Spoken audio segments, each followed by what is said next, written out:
Hrista Spasitelja, jedan od najvećih hramova u svetu posvećenih Isusu Hristu, ima bolnu i zanimljivu priču. Neću je sada pričati, učinit ću pokušaj da prenesem deo doživljenih impresija. Novinarska želja da sve što mi oko vidi kao lepotu prenesem na ekran ponukala me je da kamerom uđem u prostor u kojem nisam mogla ni da naslutim šta ću doživeti.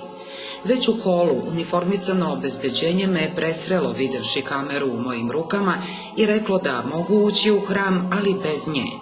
Odgovorila sam da sam tu službeno i da sve što vidim, hoću, želim i moram da donesem na traci, a ako bih privatno ulazila, onda bih to svakako činila na prvom mestu prikladno obučena za taj događaj i pošla sam nazad.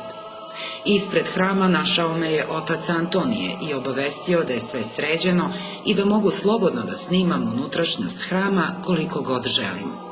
Znate, za televiziju kažu da ima izuzetnu moć i verovatno su u pravu.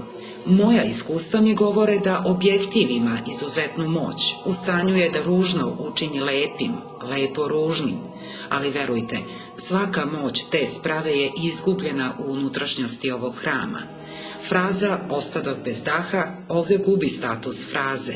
Jednostavno, noge ostaju ukopane i zaista ne može da se diše, niti se ima potrebe za tim. Toliki stepen lepote u bukvalnom smislu reči ostavlja bez daha.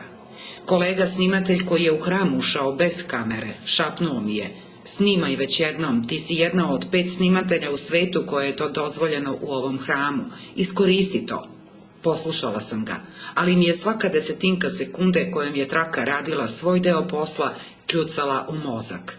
Osjećala sam da radim nešto pogrešno i posle 5 minuta prekinula snimanje. Shvatila sam da činim skrnavljenje, ne toliko hrama, nego saznanja svih onih kojima pokušavam da prenesem lepotu koju samo oko, a ne objektiv može da prenese. Niko ne zaslužuje da bude uskraćen time što mu se kamerom prenosi delić lepote, jer nijedna kamera ne može slikom da prenese ono što se oseti ulaskom u hram Hrista Spasitelja i širinu oka kojim se oseti potreba da se upije tolika količina lepote, da ne pominjem tišinu koja se čuje kao najlepša muzika na svetu. Dakle, to što gledate nije realna slika. Imajte saznanje da je mnogo, mnogo bogatija i ako vam se ikada ukaže prilika da proverite impresije jednog novinara koji je u ovom prilogu prvi put bio veoma ličan, iskoristite tu priliku. Zaboravit ćete na moje i do kraja života uživat ćete u sopstvenim impresijama. A meni preostaje da na ovaj način iskažem ogromnu zahvalnost ocu Antoniju što mi je omogućio da uđem u hram, da obavim svoj zadatak, i preduzeću Altamed iz Beograda i MLM sistemu Revita Plus što sam se uopšte i našla u tako prelepom gradu kao što je Moskva.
шагали по земли, этот день не приближали, как могли.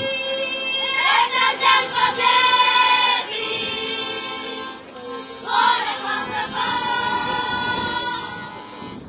Это праздник, сединою на висках. Это радость, со слезами на глазах.